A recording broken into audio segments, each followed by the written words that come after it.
아쉽긴 합니다. 아니, 그래서 제가 그걸 좀 여쭤보려고 하는데 김용남 의원님이 팁을 좀 주세요. 그러니까 구속 취소 같은 거 놓치는 거는 진짜 너무 아프죠. 아프다. 네. 예, 진짜 이거는 진짜 정말 퍽치기를 세게 당한 거다. 이제 이런 말씀 주셨는데 지금 사실은 살 얼음판 아니겠습니까? 사실은 원래 오늘 예측하셨는데 오늘부터 월요일 그리고 화요일 아침까지 보고 만약에 기일이 늦어진다라고 하면 막아 끼는 건데 그럼 지금이라도 야권이 특히 이제 민주당이 해야 된 전략 이거를 집중적으로 살펴봐라. 이런 꼼수를 또 부릴 수 있다라는 걸 좀 팁을 좀 주신다면 어떤 게 있을까요?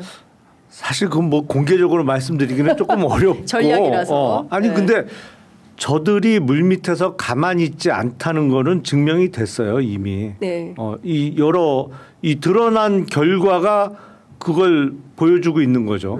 그러니까 물밑 작업 플러스 사실은 2017년 탄핵하고 지금의 탄핵을 비교하면 탄핵 사유라는 측면에서 보면 2017년보다 훨씬 빠르고 쉽게 가야 되는 탄핵입니다. 네. 근데 거꾸로 가고 있어요. 지금 2017년은 쉽게 갔고 지금은 어렵게 가고 있단 말이에요.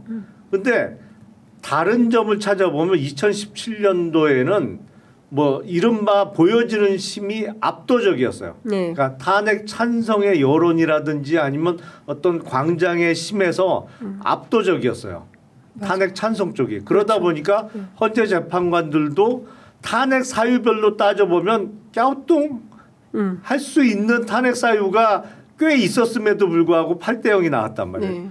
지금은 광장에서 보여지는 힘이라는 측면에서는 비둥비둥하거나 아니면 저쪽이 조금 더 저쪽이 나온다. 더 세 보여. 네.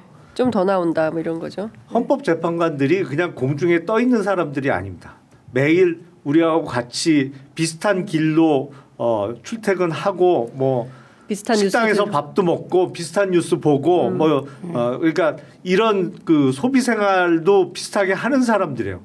절대로 여론에서 자유롭지 않아요. 네. 네, 제가 근데 지난 주말 집회만 봐도 희한하게 별로 사람들이 많이 안 모여요. 탄핵 찬성 집회에 생각보다 적더라고. 이거 이제 우리 토론 많이 있어요. 네네네. 제 토론의 명수라 저래요. 제가 이제 과거로 돌아와서 한번 하나하나 짚어볼게요. 그 이유를.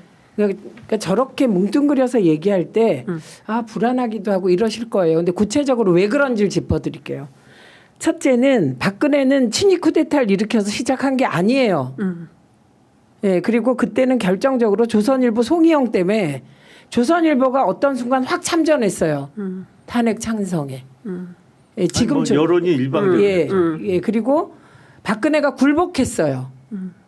내가 이러려고 대통령 됐나 자괴감. 그 말로 그냥 판이 끝나서 박근혜를 보호해야 될 이유가 없어진 거예요. 그런데 지금은 친위 쿠데타예요.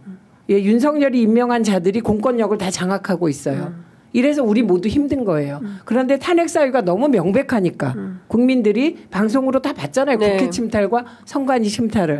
그러니까 우리 쪽 지지자들 상당수는 아직도 지금 막 불안해하신 분들은 적극적이고 능동적인 참여자고 많은 분들은 그냥 가서 얘기해 보면 그냥 무슨 짓을 해도 이건 탄핵이야 이렇게 생각을 해요. 왜냐하면 사유가 너무 명백하니까. 네. 예, 그렇게 생각을 하니까 결집도가 떨어졌어요. 오히려 평일 집회에 엄청 나오세요. 요즘 구속 취소된 다음에. 네. 예, 왜냐하면 토요일까지 아직 구속 취소 아니 오늘이 마지막에 24시. 아니 그게 아니고 네. 그때까지 석방이 안 됐을 때예요. 지난주 집회에. 예. 그런데 그 이후에 석방되고 나서 안 나오시던 분들도 막 나와요. 능동화되기 시작해서 내일 봐야 되는 거죠. 내일 얼마나 나올지. 그다음에 헌재 재판관님들도 분석을 하셔야 돼요. 그러면 탄핵 반대 집회에 나오는 구성원이 누군가? 교회입니다. 교회.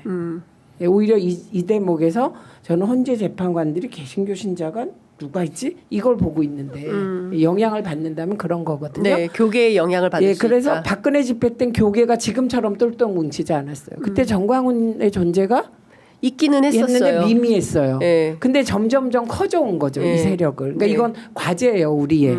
그러니까 이유들이 다 있는 거예요. 그런데 그러니까 막연하게 더 많았다 숫자가. 근데 그 뒤에는 여러 얘기들이 있어요. 그 극우 집회에 나오는 사람들은 그냥 알바래 이런 얘기도 있고 등등. 그래서 평일에는 나오질 않아요. 예, 여기- 알바라서. 아니 어쨌든 예. 그 이유도 분석을 해야 된다는 네. 거예요. 그러니까 그래서 이런 요인들 때문인데 저보고 낙관적이다 뭐 욕하시는 건 저는 상관없습니다. 낙관적일 수밖에 없어요. 저는 왜 죽을 고비를 여러 번 넘긴 세대이기 때문에 민주화 운동하다가 그런데 종합적으로 보면 큰 흐름이 있잖아요. 그런데 그 흐름 속에 구속 취소라는 엄청 큰 폭탄이 던져진 거예요. 네. 근데 이게 그럼 그 대화를 거스를 수 있냐? 그렇게 안 본다는 거예요. 이건 나중에 보자고요. 네. 윤석열이 돌아오나 안 돌아오냐? 못 돌아옵니다. 아니 네. 못 돌아오는 게 사실은 상식이죠. 그렇죠. 아니 못 돌아옵니다. 아니, 이거. 그러니까 예, 안 그러면 그 이후의 택 돌아온다면 너무 단순해요. 이후의 택. 근데 말할 필요도 없는 거예요. 그 그럼 이후의 잠깐만요. 택은. 의원님은 돌아온다고 돌아온다고 있다고 보시는 보시는 거예요? 아니 그러니까 그 리스크가 돌아올 있다는 수도 거죠. 리스크가 있다. 왜냐하면 예. 우리가 아니 저렇게 구속 취소가 될 취소돼서 줄은 버젓이 몰랐으니까. 한남동 공간으로 들어갈 거라고 들어갈 상상하지 거라고 누가 못했죠. 상상이나 했어요. 예. 근데 되잖아 이게. 그러니까 아니 상식인데 지금 상식이 깨지고 있기 때문에 긴장해야 되고 가만히 있으면 안 된다. 가만히 있지 않아요. 근데 저들은 네. 분명히 훨씬 더 열심히 하고 있다. 그릇된 길이지만 열심히 하고 있다. 어쨌든.